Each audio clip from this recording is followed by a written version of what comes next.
Jonge boeren krijgen nou ook heel iets meer volkstuin last van de grote moezenpleeg in uw provincie.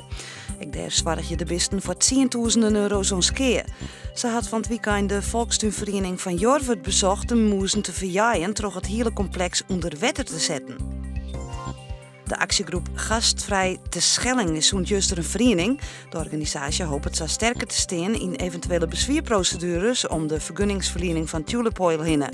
Er binnen al 12.000 handtekens zet in de warrings.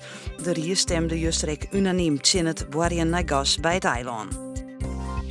Boorleur van het nieuwe poppodium Neushoorn aan het Harmoniekwartier in Ljouwert binnen positief voor de nijbouw. Ze winnen juist te gast bij de directeur van het culturele centrum. Gewoon aanwezigen wien wel benauwd dat het poppodium oneerlijke concurrentie vormt voor horeca in de stad.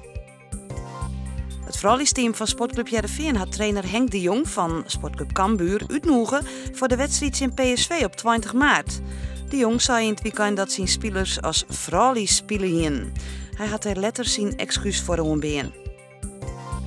Joen heeft vannacht opklarings. Het bloot droeg, het kwikzakken toont 1 of 2 graden boven nul, plaatselijk vroost onder groen. De wind komt uit het zuiden en zuidwesten en is zwak. Morgen is het bewolken en reinig waar. De temperatuur leidt dan om de 8 à 9 graden heen.